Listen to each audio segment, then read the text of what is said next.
Something notable unfolded in House of Commons.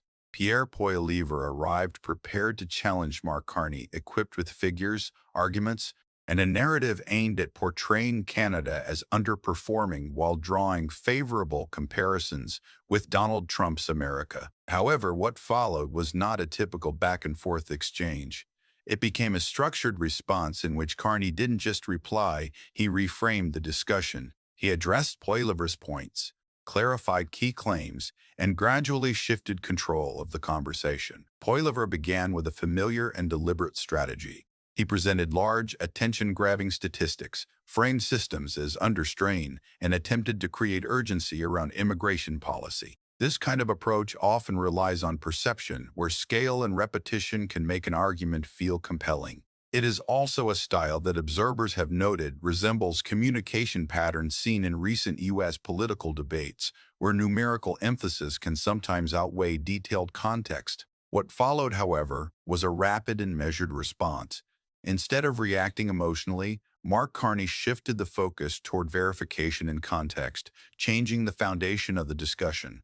New Liberals the same as the old Liberals, Mr. Speaker. The numbers he just gave are compared to the even more miserable numbers of his Justice Minister. In fact, compared to the Harper government, the last sane policy in immigration, we have asylum claims are now up to 2,880%.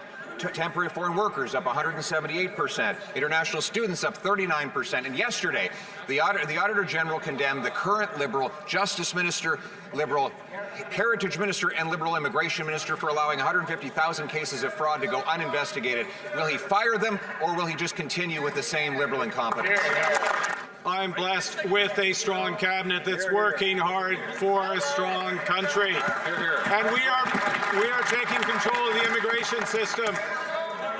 Asylum seekers down by a third, foreign students down by 60%, temporary foreign workers down by 50%, the population equilibrated, equal. We are investigating 100% of every fraud cases since this new government came to office. We have the system under. In that moment, the initial framing began to weaken. Carney did not simply push back. He introduced updated and verifiable information that offered a different perspective on the claims being made. He referenced reported changes in key areas, enforcement measures, and ongoing reviews related to policy implementation. Rather than presenting a general defense, his response was structured around specific points. As those details entered the discussion, the earlier narrative lost some of its impact. What began as a direct challenge gradually turned into a more controlled exchange. Poilievre then expanded the argument, comparing Canada's performance with that of the United States, suggesting that the American model was delivering stronger economic outcomes. This shift raised the stakes by moving the debate to an international level. However, comparisons of this kind often invite deeper examination. When multiple indicators are considered, the discussion can quickly become more complex than the initial framing suggests. Look at the economy. He likes to blame world affairs for his failing economy, but the G7 countries have the same world economy. Yet, the Prime Minister has delivered the second highest unemployment in the G7, the worst household debt in the G7, the worst housing costs in the G7, the worst, in fact, the only shrinking economy in the G7. And, Mr. Speaker, we have 100,000 lost jobs in the last 2 months alone. Why is it that after this Prime Minister promised that he'd be the first, he's the worst in the G7? Let's take a look at what's happened since this summer. The United States has lost 6,000. Écoute. Come on.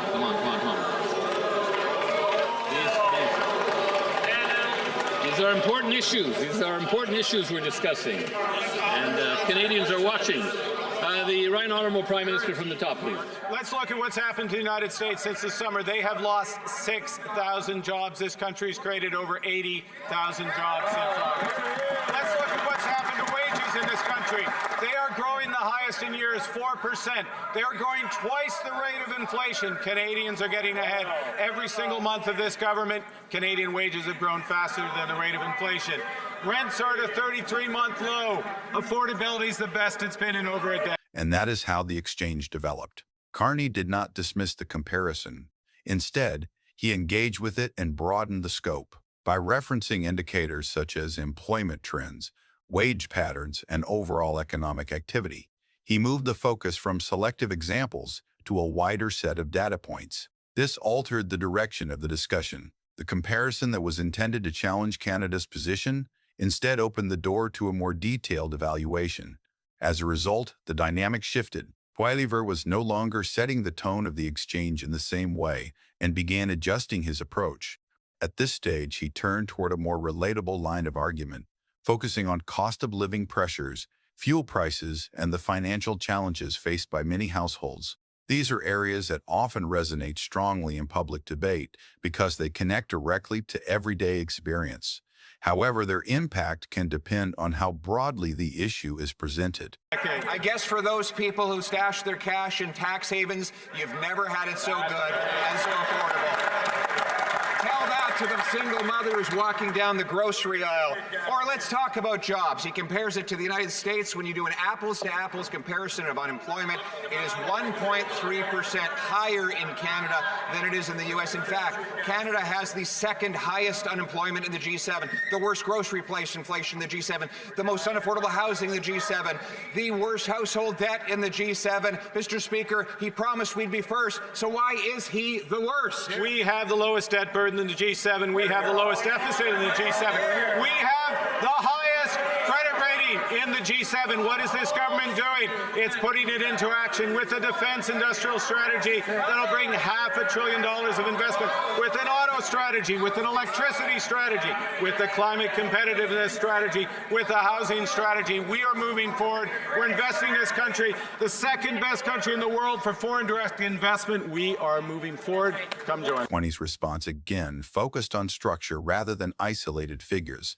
He addressed not only price levels but also the relationship between income growth and inflation and how these factors are changing over time. He referred to policy direction, economic adjustments, and longer-term planning aimed at addressing affordability. This shifted the discussion from immediate pressures to underlying economic mechanisms. That distinction is important because it changes how the issue is evaluated, moving from short-term concerns to longer-term considerations. As the exchange continued, the intensity increased. Poilievre repeated key points in an effort to regain momentum, a common strategy in political debate. However, repetition alone does not always shift the direction once the framework of discussion is changed. By this stage, the structure of the exchange had already evolved. Strategies and imaginary promises will not pay the bills or fill the tank.